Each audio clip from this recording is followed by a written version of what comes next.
เฮ็ดก้อนแดงเนาะพี่น้องเดี๋ยวพวกเราสิรู้นำกันว่ามือนี้มันสิได้หรือบ่ได้เนาะแต่สำหรับมื้อนี้คือสิว่าทันเนาะเพราะว่าตอนนี้ก็โอ้ยใกล้สิมื้อแล้วเนาะพี่น้อง คืนนี้สินอนอยู่ป่าแล้วก็มื้อเช้าแล้วก็สิไปหาเฮ็ดแดงเนาะแล้วสิไปขายโอ้เบอร์พี่น้องนี่เส้นทางนี่คุณยากเลยตัวนี้มีแต่คืออย่างเดียวเนาะนี่เลย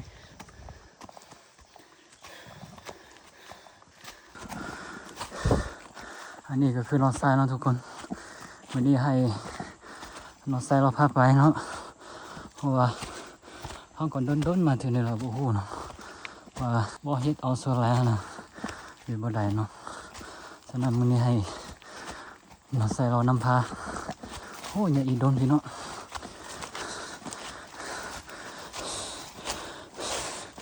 ปกติแถวนี้ก็มีบ้านหลายเนาะตัวนี้หลายมืดแล้วนะพี่น้องมันก็เลยหมดเนาะว่าแล้วก็อีกอย่างก็พวกก็บ่ต้นหลายแดก็เลยว่าจำเป็นอะไรไปไกลหน่อยนึงโอ้พี่น้องมาเฮ้ไปเลยพี่น้องนี่ก็คือเห็ดแดงเนาะที่พอเอามาส่งหาสำหรับมื้อนี้นี่พี่น้องโอ้ราคาโคตรดีพี่น้องซอสดอนนอนนี่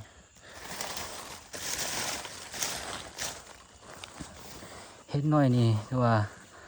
ราคาของมันจะแพงกว่าเห็ดใหญ่เนาะนี่เนาะต้นน้อย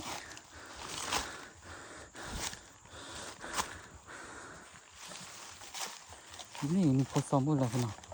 มีใบไม้ก็เขียวหมดแล้วแต่ว่าเห็ดตัวนี้ถ้าน่ะบ่มีกำหนดนะมันจะเอาเรื่อยๆเนาะคือเขามาเก็บมื้อนี้แล้วก็มื้อนี้ก็สิเอาไม้เอาตัวไม้เนาะ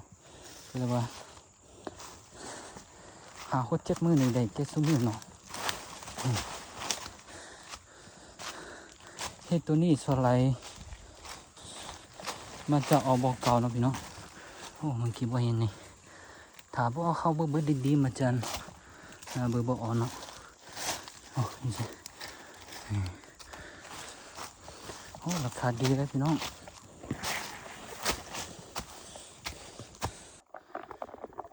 สบายดีทุกคนเนาะหลังจากที่ว่าได้ยามาสักพักนึงแล้วโอ้เมื่อยแฮะพี่น้องบ่ไหวก็เลยตัวนี้ตัดสินใจสิพักผ่อนได้นึงเนาะสิพักผ่อนเอาให้น้อยนึงแล้วก็เจ้าหน่อยเดี๋ยวดูท่าตอนเนาะจะมุดเลยตัวนี้โอ้หามุกไป19 นาทีพี่น้องซิวโอ้กินน้ำเอาแห้งแล้วก่อนสิเดี๋ยวท่าต่อ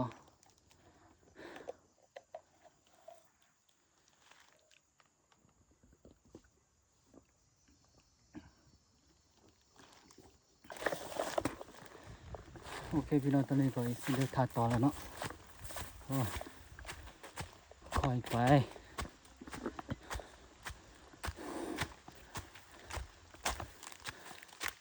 จังซี่เนาะพี่น้องวิธีชีวิตบนดอย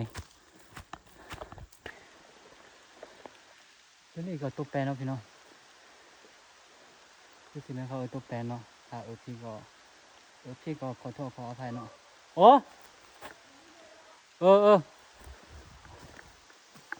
เราใส่ไว้อยู่ใต้มีเห็ดแดงบัดเลยเนาะนี่สิค่อยเอาทงนี้ไปเกินเอาไว้นี่ก่อนเนาะนี่ก็ไม่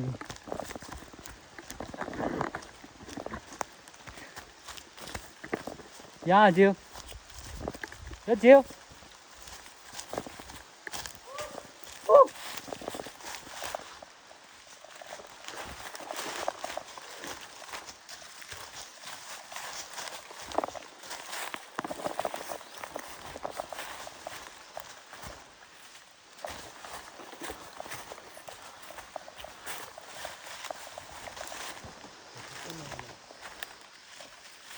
อ้ดูพี่น้อง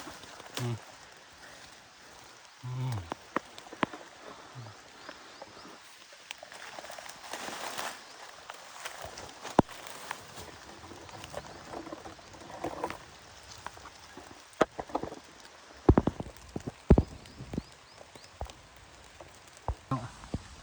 เฮ็ดตัวนี้อันใดราคาดีส่วนเนอกตัวนี้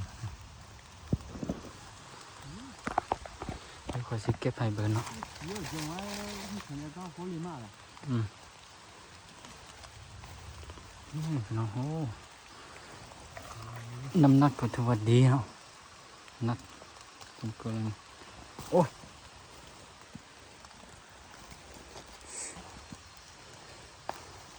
โอ้เสียดายพี่น้องมาใหญ่มาเรามาปออมมาเลยมันจะถือหน่อยหนึ่งเนาะอ้อพี่น้องพี่น้องหอมนี่พี่น้องที่มันเก็บได้อะเนาะอันนี้ใส่กระตาดีๆแล้วก็มันจะเป็นไปเนาะ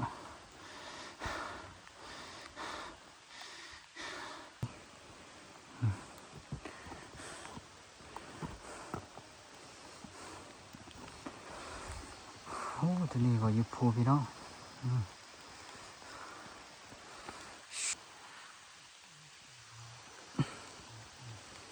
เก็บใส่กระตาดีๆแล้วก็เป็นไปโอเคตอนนี้ก็เดินทางต่อเนาะพี่น้องเพราะว่าเห็นยาบ่พอเนาะเมื่อกี้เก็บได้น้อยหนึ่งยาบ่พอกลับไปมือเศร้าไปแล้วเนาะอยู่นี่เหรอ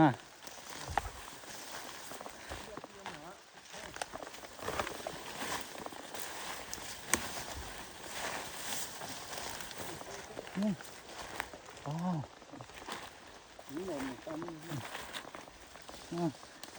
นี่ว่าพี่น้อง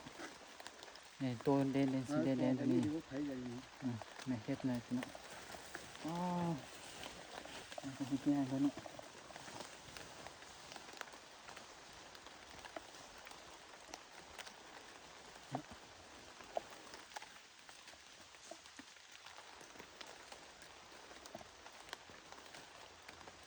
โอ้งามเนาะ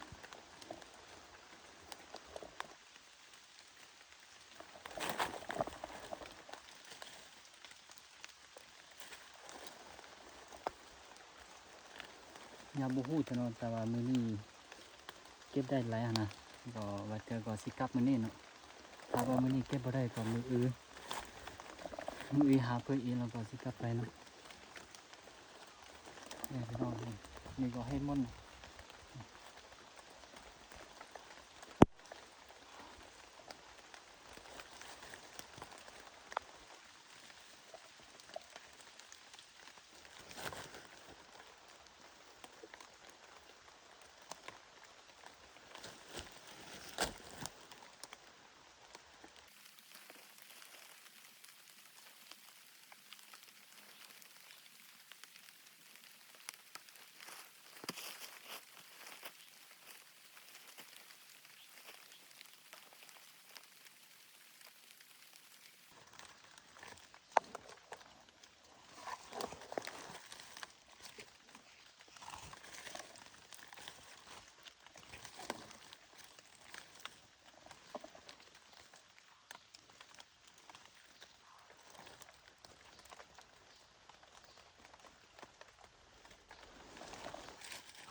นี่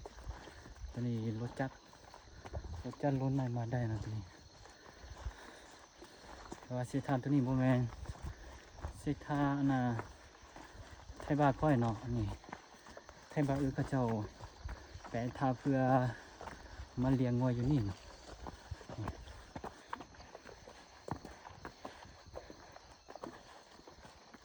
อันนี้ก็แปลงเนาะนี่ก็แม่มดมาตัวแปลงไม่แปลง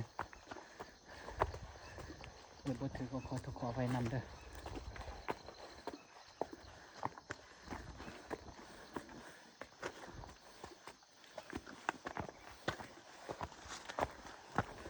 โอ้เมื่อยพี่น้อง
โอ้พี่น้องคนที่ใช้ให้เบิร์นนี่เห็นยังหุคนที่ใช้ให้เบิร์นนะ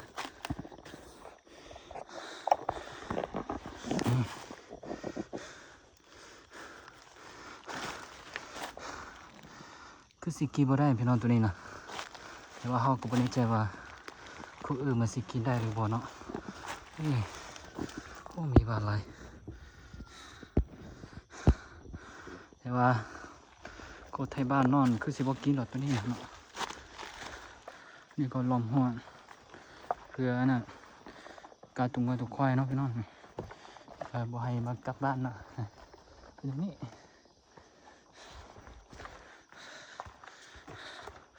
นี่ท่านหน้าค่อยนี่ปิดปลาแปรตัวแปรมันน่ะตัวนี้นะ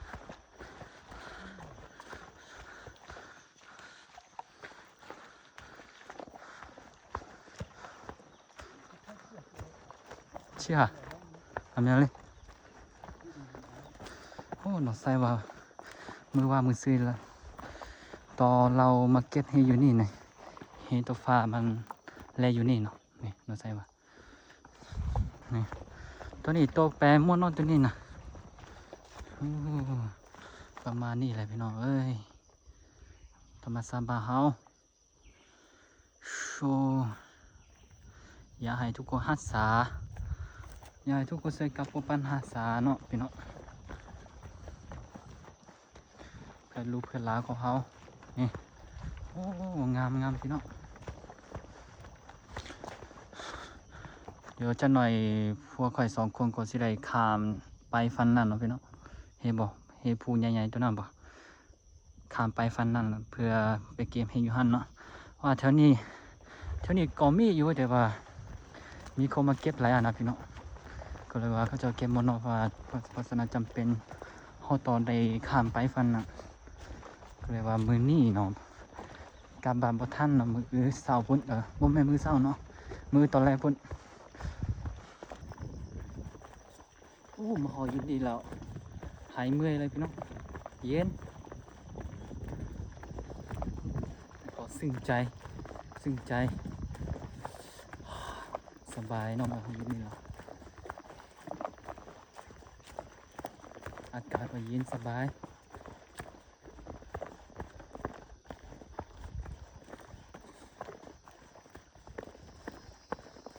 ถ้า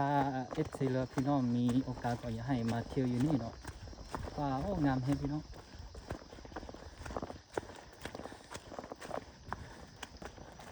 ถ้าหาว่ามือใดมือหนึ่งนะ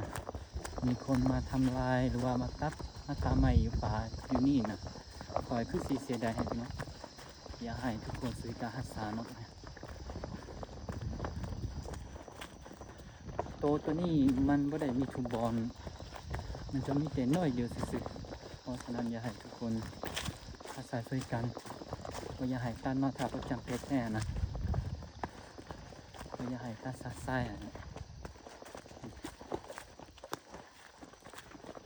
ท่านหน้าคอยนี่ก็พูดยาคาเนาะพี่น้อง บอลนี่แหละเป็นบอมเพิ่นมันเลียดตรงว่าตรงคอยหั่นนะอันนี้แมนมอนเนาะตอนนี้ก็ยานได้ประมาณ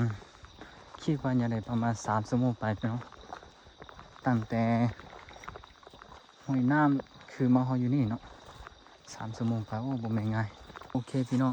เฮ็ดตัวเกมเมื่อกี้เฮาสิปาไว้อยู่นี่เนาะเพราะว่าเมื่อเฮาสิเอาไปบ่ได้ตัวนี้นะเพราะว่าตัวนี้เฮาสิข้ามไปฝั่งนั้นแล้วมื้ออื่นเช้านะมื้ออื่นสิกลับมาตัวนี้แล้วก็สิมาเก็บเอาตัวนี้แล้วก็กลับไปมาพร้อมกันละตัวนี้เนาะใส่ก็สิเอาเฮ็ดตัวเมื่อกี้มันไว้อยู่นี่ก็คือสิบ่มีไผมาลักดอกพี่น้องหาผู้ใดที่เอามาลักก็แล้วแต่ให้มันลักไปเนาะเปิดไฟพี่น้องตัวนี้มืดแล้วนะนี่ตัวที่เก็บได้เมื่อกี้เนาะถ้าว่าเฮ็ดน้อยนี่ได้น้อยหนึงโอ้พี่น้องเดี๋ยวนี้ได้ประมาณ2-3 โลแต่ว่ามีแต่ส่วนหลายมีแต่เฮ็ดใหญ่เนาะก็เลยว่าเฮาสิไว้อยู่นี่แหละตัดสินใจไว้อยู่นี่เดี๋ยวจะหน่อยเฮาสิลงไปห้วยก็คือไปพูตัวนั้นเข้าไปฝั่งนั้นนะคือสิประมาณได้ยะอีกประมาณ2 ชั่วโมงพี่น้องก็สิเฮาได้จุดหมายเนาะโอเคตัวนี้มาฮอห้วยน้ำแล้วพี่น้องฟ้ามืดแล้วเนาะตัวนี้นะนี่ห้วยน้ำตัวนี้หน่อไส้กำลังสิตักน้ำเนาะเพื่อเอาไปกินสำหรับคืนนี้เลยก็มีอื่นน้ำใสๆโอ้ก็คือสิ่งที่หลายพี่น้อง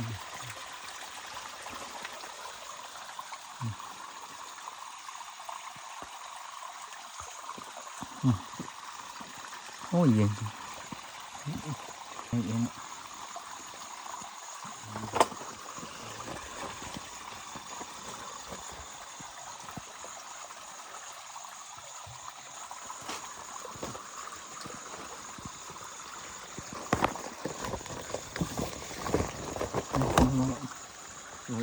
เดี๋ยวเป็นเขาบอกพันแล้วสิไทยเบอร์เด้อพี่น้อง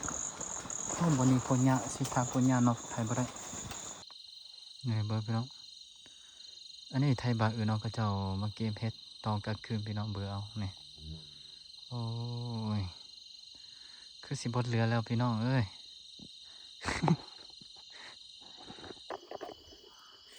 สบายดีอีกขั้นทุกคนหลังจากที่ว่าได้เดินทางประมาณ2 ชั่วโมงไปตอนนี้ก็มาเฮาบอพัดของเฮาแล้วเนาะเนี่ยคืนนี้เฮาสิพาอยู่นี่เนาะพอบ่ไหวเอาคืนนี้สิพาอยู่นี่แล้วก็มื้ออื่นเช้ามื้ออื่นเนาะมื้ออื่นสิเดินทางต่อเพื่อไปหาเห็ดแดงเนาะโอเคคือเอาไว้ก่อนพี่น้องโอ้เมื่อย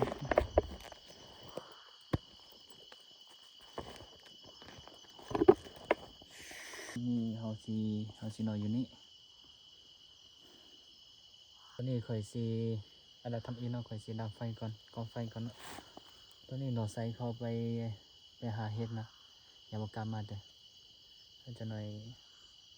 ข่อยสิพออยู่นี่เลยก็สิดับไฟ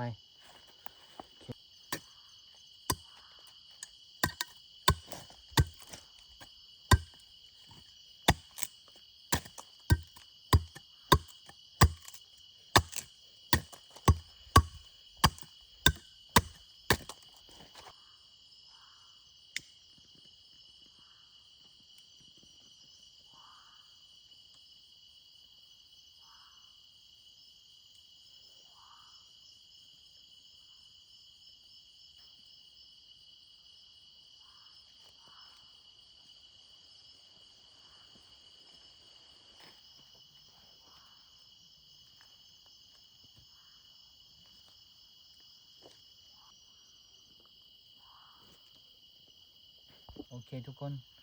ตอนนี้ค่อยได้ดับไฟเรียบร้อยแล้วเนาะนี่โอ้เว้ย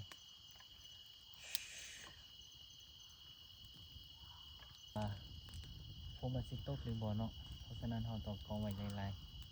ๆทุกคนตอนนี้ค่อยสิไปหาฟืนอีกเนาะเพราะค่อยอยากเลือกพ่อสำหรับคืนนี้ก็เอามือซ้ำค่อยสิหาฟืนไฮไลท์ที่สุดเท่าที่ค่อยหาได้เนาะพอเวลาฝนตกมาแล้วเนี่ยโอ้ลำบาก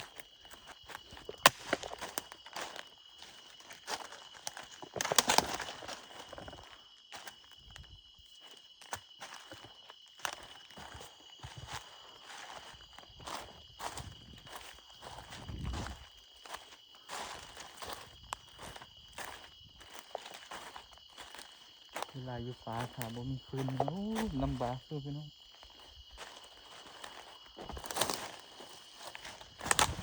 ความแรงว่าเป็นยุ่งมากั้นหักฉะนั้นเราต้องตั้งไฟเวลานอนจะสามารถนอนได้เนาะไอ้เจี๊ยบมันจำยากมันจำยาก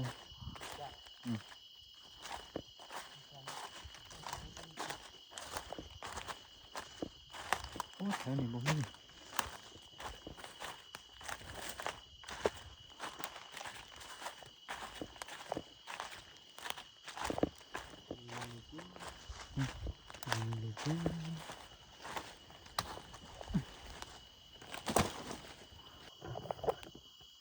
ไปหาคุยเนาะพี่น้องวันน้ำบ่พอ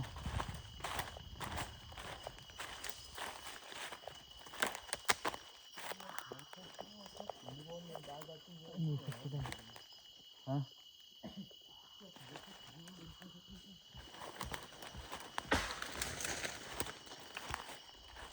โอเคคอยคิดว่าคำนี้ก็คือสิข้อแล้วนะสำหรับคืนนี้เลยของสำหรับมื้ออื่นเช้านะโอ้วันนี้เตรียมอาหารสำหรับคืนนี้เราเฮ็ดได้ตัวนี้หลายอย่างกินเนาะบ่มีหยังกิน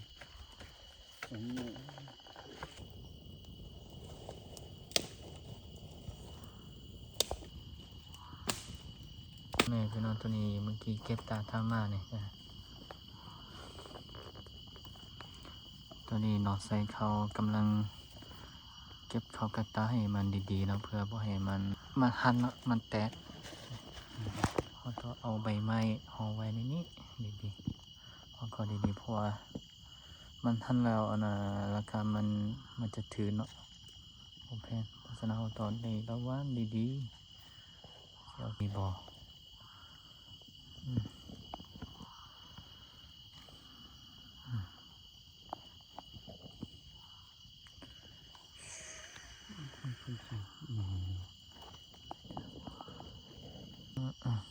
นี่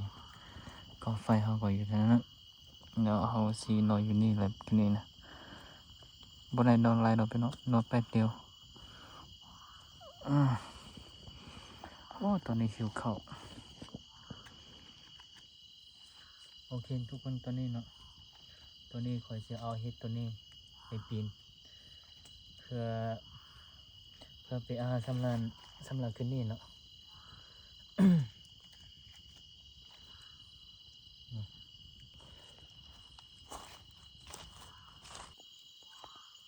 ตัวนี้คอยสิทำข้าวสารเนาะพี่เนาะคอยสิเคลียร์ดินออกแล้วก็เอาตัวคิดบ่ได้เขาตัดทิ้งเนาะนี่ขี้ดินตัวนี้เขาจะตัดทิ้ง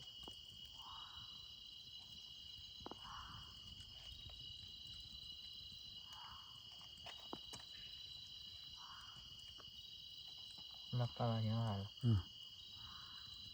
ก็คือประมาณนี้ของตัวมันจะขันในตัวเปล่าราคามันก็ดีเนาะซาลาเปโนมันแล้วบ้าล่ะมันได้ไงนั่นแหละ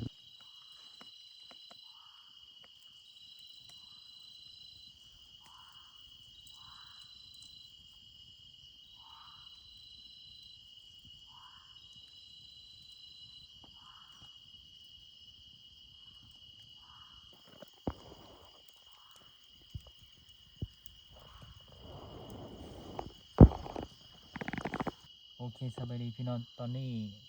เฮ็ดที่เฮาปิ้งเมื่อกี้ตัวนี้ก็สุกเรียบร้อยแล้วเนาะสุกแล้วพี่น้องเดี๋ยวเฮาสิลองเบิ่งเนาะว่ารสชาติเป็นจั่งใดแซ่บบ่หวานเนาะพี่น้องนี่อันนี้คำเตือนเนาะพี่น้องถ้าพี่น้องเวลาเข้าป่าแล้วเฮ็ดหาได้เฮ็ดตัวนี้ห้ามกินดิบเด็ดขาดเนาะเพราะว่าหยังเพราะว่าเฮ็ดตัวนี้มันมีพิษเนาะเวลาเฮากินเฮาต้องปรุงแต่งดีๆให้มันสุกก่อนมันถึงกินได้ถ้าเฮากินดิบมันจะมีพิษเนาะให้เฮาปวดหัดหรือว่าอาเจียนหรือว่าบางคนนั้นอาจถึงเสียชีวิตได้เนาะตัวนี้เพราะฉะนั้นเวลาแต่งกินเวลาแต่งเฮ็ดตัวนี้กินเฮาต้องแต่งให้มันสุกเนาะจะกินได้อันตรายตัวนี้น่ะกินได้แต่ว่าอันตรายเนาะถ้ากินบ่ถูกวิธีนะซ้ำนี่แหละพี่น้องกินข้าวก่อนอาหารสำหรับคืนนี้พี่น้องอันนี้เห็นเนาะอันนี้ไข่ไก่ซื้อมาแต่บ้านนะเลยเดียวข้าวโอเคกินก่อนพี่น้องรอ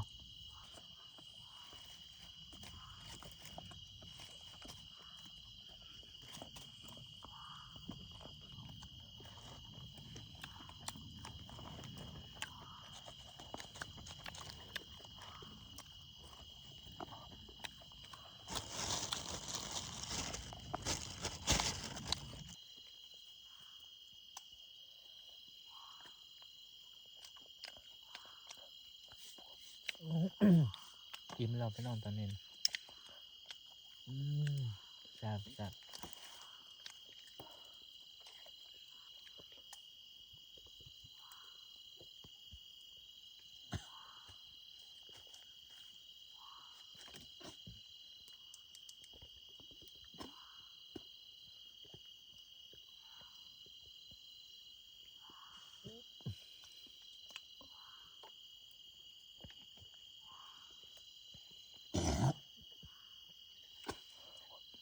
โอ้น้ำนี่แซ่บเลยพี่น้อง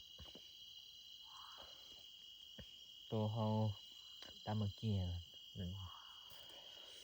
โอเคพักผ่อนก่อนกราบสบายดีพ่อแม่พี่น้องทุกคนอีกครั้งเนาะหลังจากที่ว่ากินข้าวเสร็จแล้วตอนนี้ก็แกมสินอนพักผ่อนแล้วนะพี่น้องโอเคโอ้พักผ่อนหน่อยหนึงแล้วก็มือจะได้ตื่นเช้าอีกเนาะมือประมาณ2:53 โมงเช้านี่แหละได้ตื่นนะโอ้นอนเอาแฮนหน่อยหนึงก่อนประมาณนี้เนาะพี่น้องผ้าห่มก็บ่มี